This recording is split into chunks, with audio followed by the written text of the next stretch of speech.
Parvati Vasudevaya. Vandeham Sri Guru Sri Juta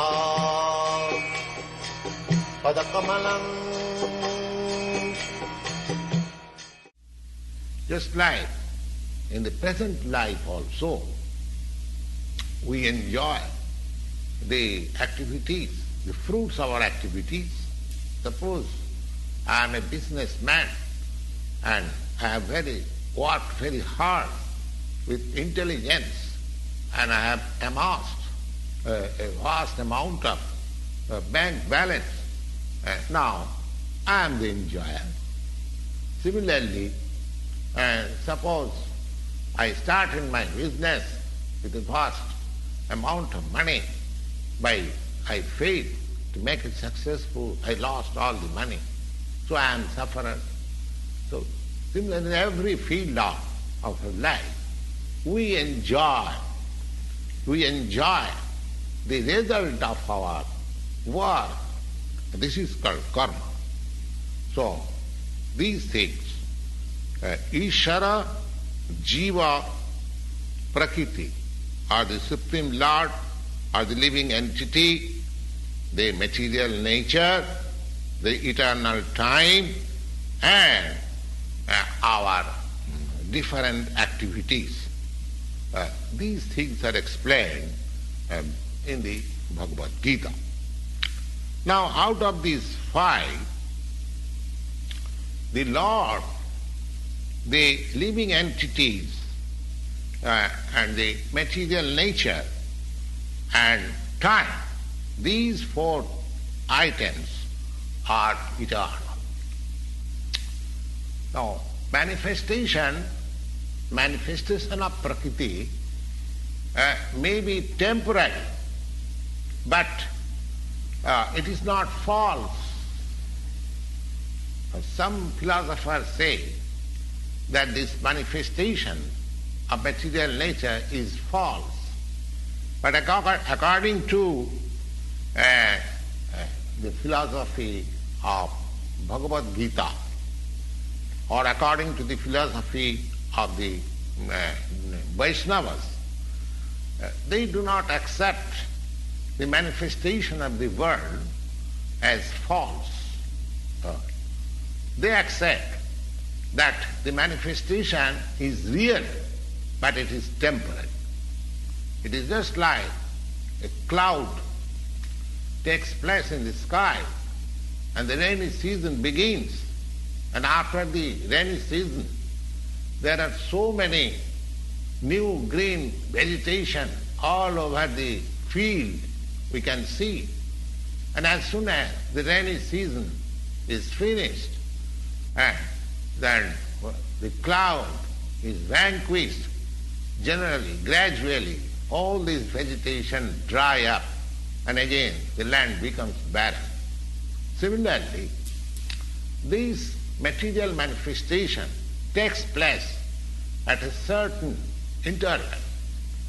We will understand it, we will know it from the pages of the Bhagavad Gita. Bhutta bhutta praliyate. These manifestation becomes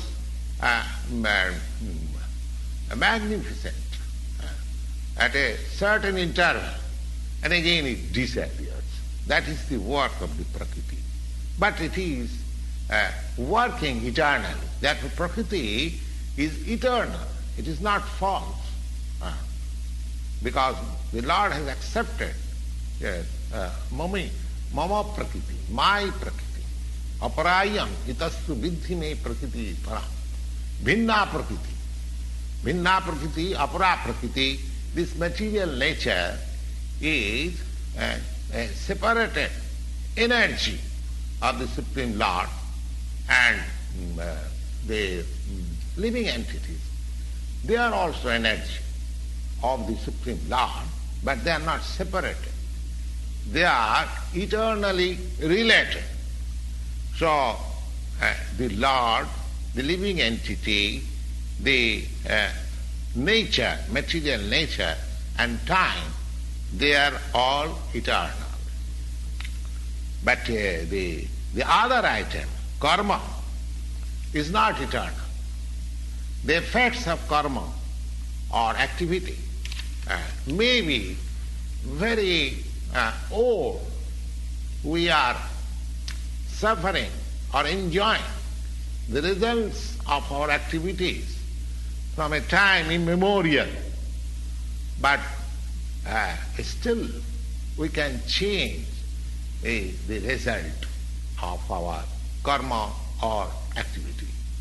That will depend on our perfect knowledge. We are engaged in various activities, undoubtedly, but we do not know what sort of activities we shall adopt that will give us relief from the actions and reactions of all activities. That is also explained in the Bhagavad Gita. Now, the position of Ishvara is a supreme consciousness. Position of Ishvara, the Supreme Lord, is supreme consciousness. And the jivas or the living entities, being parts and parcels of the Supreme Lord, he is also conscious. A living entity is also conscious. The living entity is explained as Prakriti, energy, and the material nature is also explained as Prakriti. But amongst the two, one Prakriti, the jivas, they are conscious, the other Prakriti is not conscious. That is the difference. Therefore, the jiva Prakriti is called superior because the jiva has consciousness similar to the Lord. The Lord is supreme consciousness. One should not claim that a jiva, a living entity, is also supremely conscious. No. A living being cannot be supremely conscious at any stage of his perfection. This is a misleading theory. No, this is misleading theory. But he is conscious, that's all. But he is not supreme conscious.